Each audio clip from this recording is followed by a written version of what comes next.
très très content que Ambre ait accepté d'intervenir dans ce séminaire, même si effectivement son travail n'est pas complètement raccord avec la séance d'aujourd'hui, mais quand même il nous a semblé que c'était rare les travaux du type de ceux qu'elle avait pu mener de façon aussi exhaustive, un panorama global de l'utilisation qui est faite par les services d'archives en France des médias sociaux et notamment de la vidéo. Donc voilà, on a pensé que vraiment ça avait toute sa place dans le séminaire d'aujourd'hui.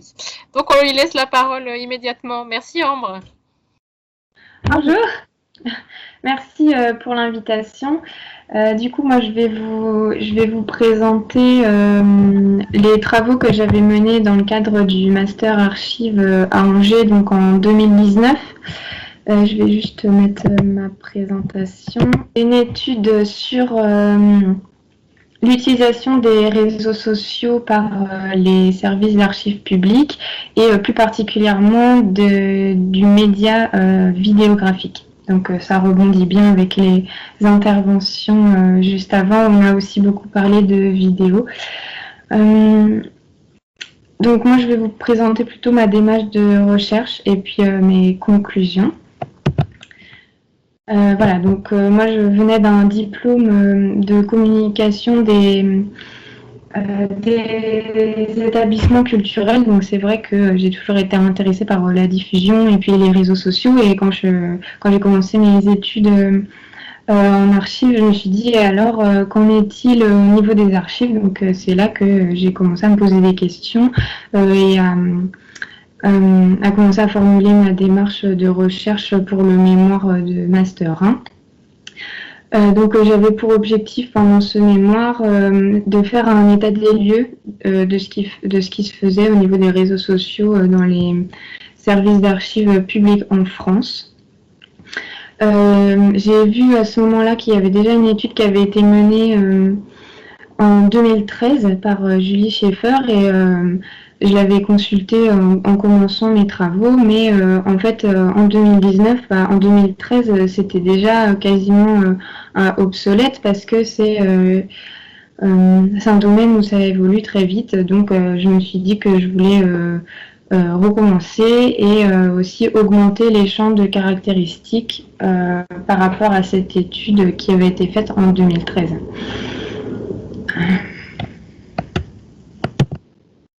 Voilà.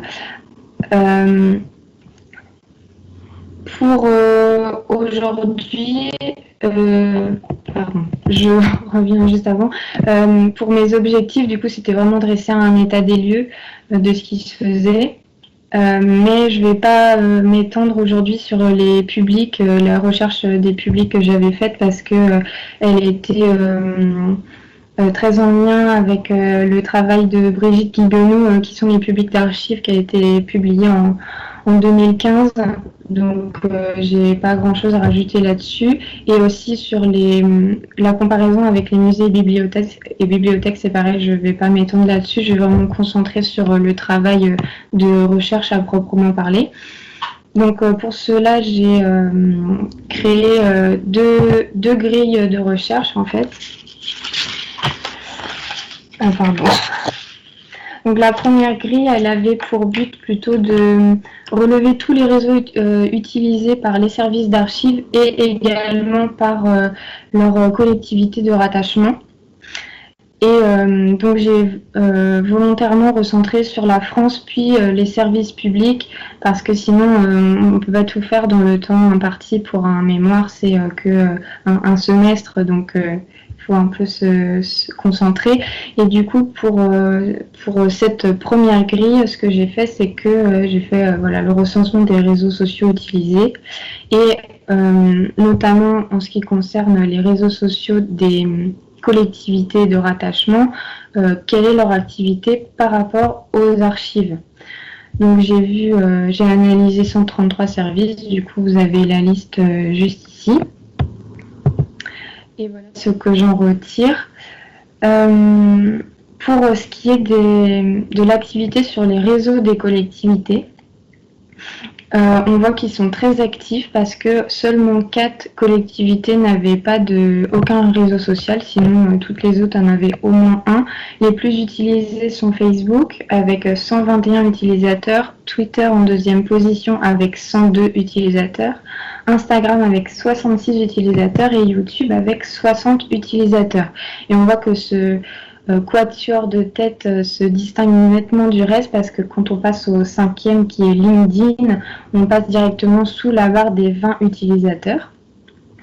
Parmi le contenu publié sur ces réseaux sociaux de collectivité, 67 publiaient du contenu sur les archives, donc moi je trouvais ça super. 43 ont par ailleurs publié une vidéo, au moins une vidéo sur les archives. Les sujets récurrents, du coup, c'était plutôt les journées du patrimoine ou l'inauguration du bâtiment d'archives. C'est vrai qu'il y avait aussi d'autres types de contenus, mais c'était globalement qu'est-ce que fait le département pour son service d'archives en globalité, par exemple pour le cas des AD. Et on voit qu'il y a aussi une utilisation de Facebook prépondérante pour la publication de vidéographies, alors que je m'attendais qu'il y ait beaucoup plus d'activités sur YouTube pour les vidéos, mais en fait elles se retrouvent vraiment beaucoup sur Facebook aussi. Et par ailleurs pour Facebook, j'avais noté que parmi ceux qui publient des vidéos sur les archives, en fait, 5 collectivités sur 6 l'ont fait sur Facebook. Donc, ils privilégient vraiment Facebook pour la publication de vidéos par rapport à d'autres plateformes comme YouTube, Dailymotion ou Vimeo qui sont faites exprès pour les vidéos. Et là où je m'attendais à avoir plus de contenu, finalement, ce n'était pas le cas. Concernant l'utilisation des réseaux propres, donc c'est-à-dire des comptes de réseaux sociaux qui sont gérés directement par les services d'archives, on se retrouve à peu près dans la même démarche qu'avant, donc c'est-à-dire qu'on a toujours Facebook, Twitter et YouTube qui sont prépondérants par rapport aux autres réseaux sociaux. Par contre, on voit un recul net d'Instagram pour ce qui est des réseaux propres.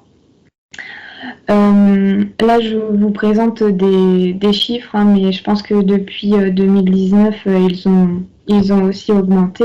En tout cas, en 2019, il y avait 31% des services d'archives qui possédaient une page Facebook, donc un tiers. Et on voit déjà entre l'étude de 2013 dont j'ai parlé avant, où il n'y en avait que 11, en 2019, on avait 42. Donc c'est pour ça que maintenant, en 2021, ça a sans doute beaucoup augmenté. Et du coup, 30 services sur les 42 qui utilisent Facebook, ils publiaient des vidéos. Donc on voit que quand même les vidéos étaient pas mal maniées par les services d'archives. Par contre, en termes de publication, c'était vraiment disparate entre les services de 1 à 84 vidéos. Et beaucoup de services qui publient des vidéos, en fait, n'en publient pas beaucoup. Et pareil que pour les réseaux des collectivités, en fait, les services d'archives ayant un réseau propre publient davantage leurs vidéos sur Facebook. Donc on entre un peu dans la même démarche. En fait, après, pour la suite de l'étude, je me suis dit que j'allais me concentrer plus particulièrement sur les vidéos publiées. Et la question s'était posée, est-ce que je prends en compte celles publiées sur Facebook ou est-ce que je prends en compte celles qui sont uniquement publiées sur les réseaux dédiés à la publication de vidéos, c'est-à-dire YouTube, Vimeo, Dailymotion. Et j'avais vu que si je prends en compte toutes les vidéos publiées sur Facebook, ça n'allait pas être possible dans le temps imparti. Donc, j'allais me concentrer sur les plateformes de publication de vidéos parce que j'estimais que si le service avait créé une plateforme dédiée à la publication de vidéos, c'est qu'il y avait davantage la mise en place d'une politique de diffusion renforcée du côté des vidéos. Donc on verra après que c'est plus ou moins le cas, mais justement je vous dirai ça un peu plus tard. Donc j'ai créé une deuxième grille qui était l'analyse propre des 19 chaînes propres à des services d'archives du coup que j'avais recensées dans la grille juste avant. Donc on retrouve 3 comptes YouTube, 3 comptes Vimeo et 3 comptes Dailymotion. Et après, vous avez sur la présentation les services concernés par l'étude. Il est à noter que parfois, certains services ont plusieurs chaînes, donc je les ai aussi analysés. Voilà. Donc on arrive à un total de 19 chaînes et donc un total de 663 vidéos analysées. Donc pour ce qui est de la création des chaînes, les premières remontent à 2011. Ce sont les chaînes des archives départementales d'Alpes-Maritimes du Nord et les archives municipales de Lyon. Et j'ai constaté du coup une augmentation exponentielle du nombre de créations de chaînes jusqu'en 2014. Après, en 2016, il y a un petit relan, mais jusqu'à 2019, en fait, celles qui avaient été créées, c'était plutôt sur la période 2011-2014. Ce qui concerne les vidéos et les chaînes à proprement parler, donc là je vous donne quelques chiffres par rapport au nombre de vidéos par chaîne. C'est compris entre 1 et 965, donc on voit que c'est très disparate. On a la moyenne à 190 vidéos publiées, donc j'ai fait la moyenne, mais en fait je pense que c'est un chiffre à double tranchant. Il faut faire attention avec les moyennes parce qu'en fait quand on calcule la médiane, c'est-à-dire le pic où il y a le plus d'activité, on tombe à 19. En fait, ce résultat est expliqué parce qu'il y a 2 chaînes qui se démarquaient avec 965 vidéos et 460 vidéos qui tirent la moyenne vers le haut, mais en fait, les autres chaînes, elles dépassent pas 190 vidéos, dont 8 qui étaient en dessous de 15. Donc c'est pour ça qu'avec des chiffres si disparates, il faut faire un peu attention aux moyennes. C'est parfois pas représentatif quand on a un contenu global qui n'est pas homogène. Par rapport au nombre de vues par vidéo, c'est la même chose en fait. Donc c'est pour ça qu'à chaque fois vous voyez moyenne et médiane, parce que voilà, donc il y a des vidéos qui avaient beaucoup de vues, plus de 24 000, et d'autres qui en avaient vraiment peu. Malheureusement, il y en avait qui avaient 0 vue. Bon, après mon passage, il y en avait au moins une, mais du coup, on voit la moyenne à 630 et la médiane à 147. Voilà, parce que pareil que pour le nombre de vidéos publiées, il y en a qui sont très vues et beaucoup qui ne sont pas vues, pas très vues. Pour les curieux, donc la vidéo la plus vue à l'époque où j'avais fait l'étude, c'était un tutoriel des archives départementales d'Ille-et-Vilaine sur comment rechercher les archives dans l'état des fonds. Voilà, donc c'était un tutoriel sous forme de vidéo pour faire les recherches. Concernant le nombre d'abonnés, c'est aussi disparate, entre 1 et 493, et on note que 6 chaînes ne dépassent pas 4 abonnés, et mis à part les archives nationales, toutes sont en dessous de 200 abonnés. Donc en fait, les AM ont beaucoup d'abonnés, et ensuite les autres chaînes avaient malheureusement pas beaucoup d'abonnés. Par rapport au contenu, par exemple, publié, ça jouait pas forcément sur le nombre d'abonnés. Le nombre de vidéos sur la chaîne ne jouait pas forcément sur le nombre d'abonnés. Et concernant la durée des vidéos, en moyenne 13 minutes, et elle se situe entre 8 secondes. Donc celle qui était à 8 secondes, c'était un petit film d'archives publié par les AD de Val-de-Marne. Et la plus longue, 1h47, était une conférence des AD de la Vienne. Voilà. Donc on voit qu'il y a quand même beaucoup de vidéos qui sont assez courtes, plutôt parce que la moitié environ est moins de 3 minutes 30 et 14% moins d'1 minute, mais il y en a qui sont quand même très longues. De la même manière que tous les critères évoqués avant, il y en a des très grands, très petits, il y a vraiment, vraiment de tout.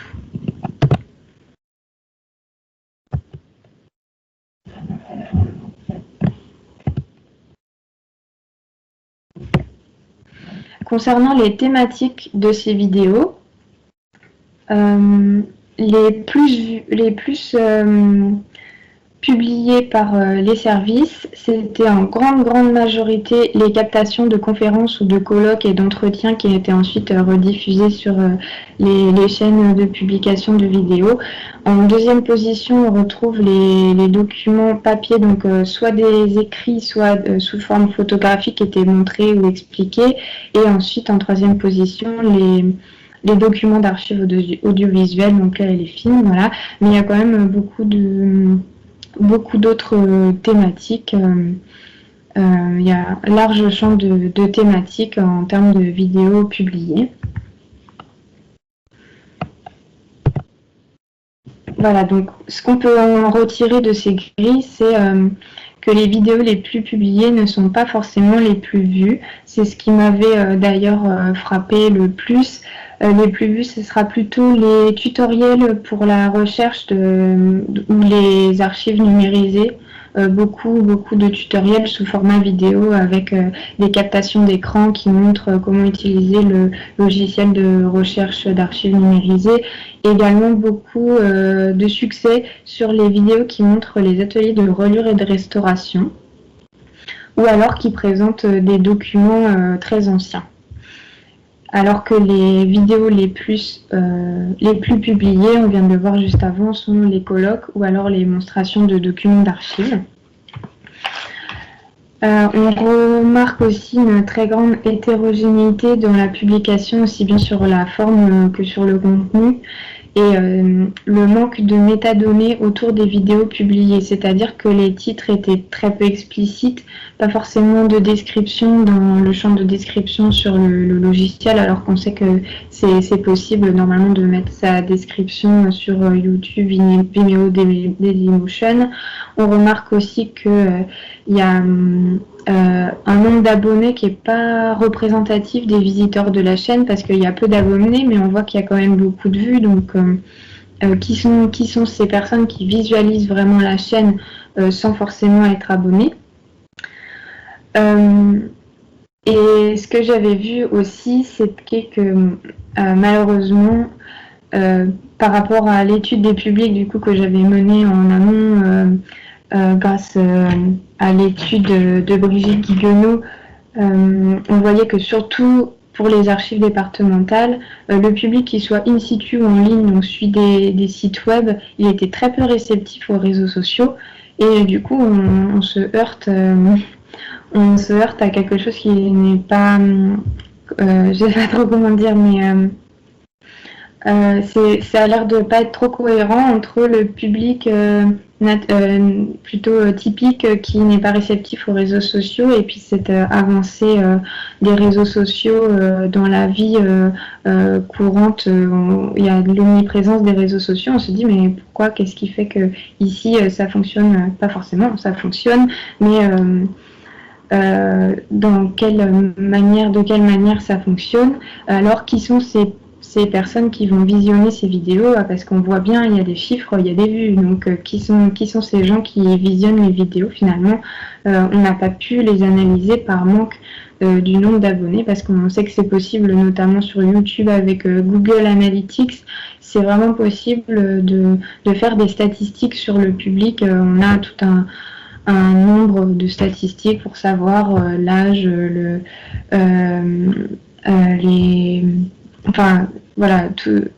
nombre de visionnages sur la chaîne, des choses comme ça. Et là, c'est pas possible de le faire parce qu'en fait, avec un trop peu nombre d'abonnés sur ces chaînes, ça aurait pas été pertinent de dresser un public type qui est pas forcément celui qui a vraiment visionné les vidéos. Donc tout ça, qu'est-ce qu'on en conclut en fait? Ce que j'en avais conclu, qui était radicalement opposé à mon postulat de départ, qui était YouTube est un réseau social avec la publication régulière de contenu, des vidéos courtes qui plaisent, qui sont vraiment, comment dire, avec beaucoup de clics et tout ça. En fait, j'avais pas trouvé du tout cette approche-là par rapport aux chaînes de publication de vidéos qui sont gérés par des services d'archives, en fait, j'avais trouvé que ces services d'archives les utilisent comme plateforme de stockage et de gestion de leurs vidéos et pas vraiment comme un réseau social parce qu'on ne retrouve pas les critères d'utilisation et de management d'un réseau social. Parce que on ne retrouve pas ces codes, donc les vidéos courtes, la charte graphique, la fréquence régulière des publications, la fidélisation de l'auditoria, là on ne le retrouvait pas vraiment dans l'étude que j'avais menée.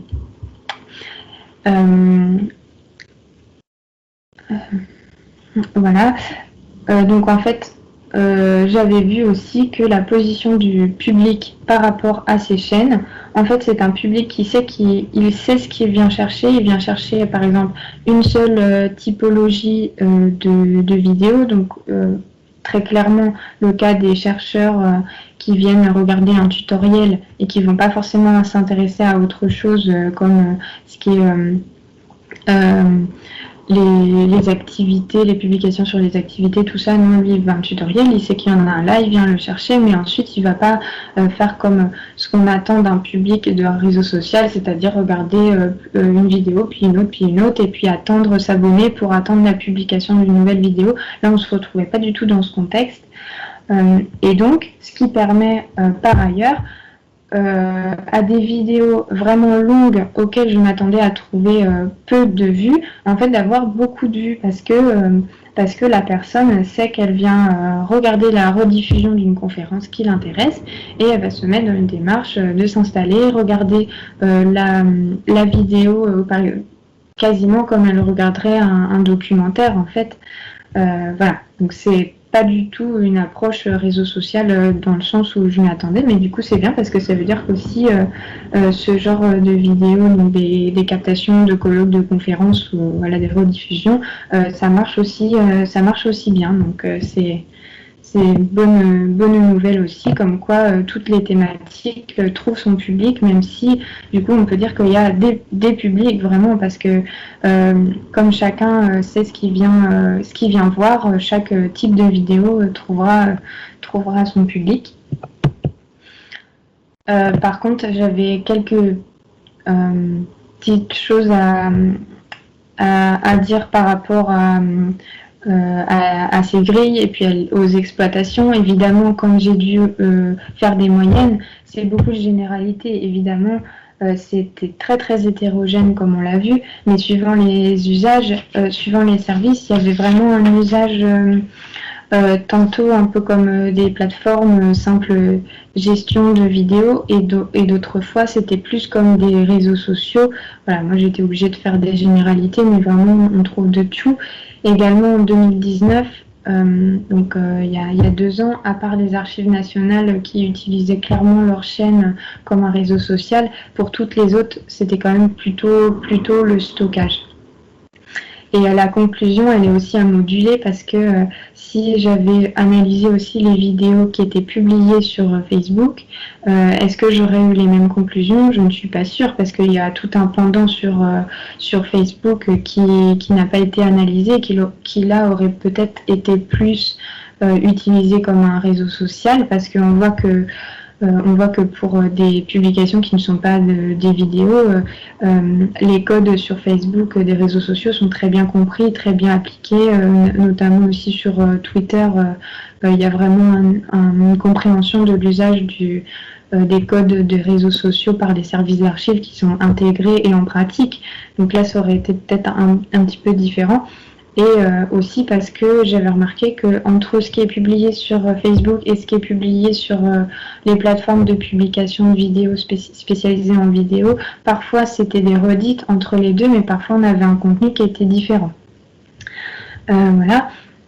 Et également un petit mot sur le confinement, tout le monde le sait, voilà, on n'a pas pu aller dans les services d'archives et on a vu à ce moment-là beaucoup de comptes se créer ou alors des services publier davantage, renouveler leur contenu Donc là, c'est vrai que l'étude, maintenant, elle serait vraiment à remettre à jour en fonction de ce qui s'est passé pendant le confinement, parce que, comme je le disais tout à l'heure, c'est un secteur qui évolue beaucoup et très vite.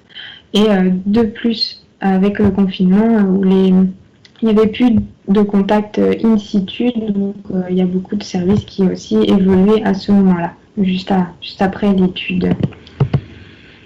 Pour essayer de relier avec le web documentaire, en fait, on se rend compte que les vidéos en fait, qui sont publiées sur ces chaînes, on voit qu'elles sont peu contextualisées, elles sont peu décrites, elles manquent de lien entre elles parce qu'elles sont très hétéroclites.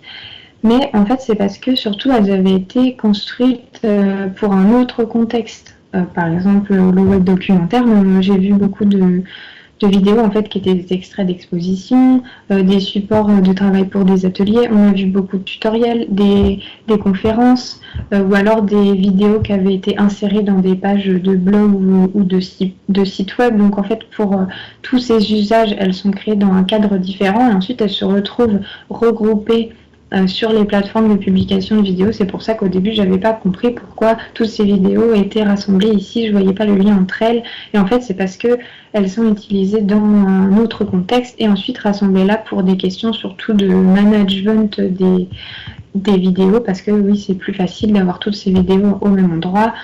Comme ça, après, on a juste à faire le lien vers YouTube ou Dailymotion ou Vimeo. Même avec YouTube, on peut aussi insérer directement dans la page web avec des codes, donc c'est vraiment très pratique. Mais c'est vrai que du coup, quand on le regarde hors contexte, on pouvait ne pas trop comprendre, parce que c'est vrai qu'elles n'étaient pas très contextualisées une fois qu'elles étaient sur la plateforme. Quand on arrive directement sur la plateforme, et en fait c'est en corrélation aussi avec l'usage des publics. Quand on voit qu'ils viennent chercher vraiment qu'un seul type de vidéo, en fait c'est parce qu'ils ont été amenés d'ailleurs. Celui qui vient chercher un tutoriel, il a eu peut-être un petit écriteau sur le site web en disant si vous voulez un tutoriel pour rechercher dans les archives, regardez telle vidéo.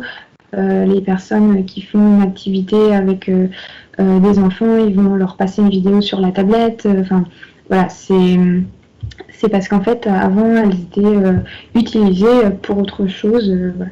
Donc, ma conclusion, c'était oui, en fait, je m'attendais à une utilisation de notamment YouTube comme un réseau social. Et en fait, non, c'est pas forcément ça. C'est plutôt une plateforme de stockage et ensuite des vidéos hétéroclites qui sont regroupées ici, mais qui étaient produites dans un autre contexte. Mis à part pour les archives nationales où il faut un peu varier le discours, parce qu'il y a des vidéos qui sont clairement faites pour être publiées directement sur leur chaîne YouTube. Sinon, les autres, c'était plutôt comme ça. Après, c'est toujours des généralités, hein, mais c'était plutôt ce que j'en ai retenu. Je vous remercie pour votre attention.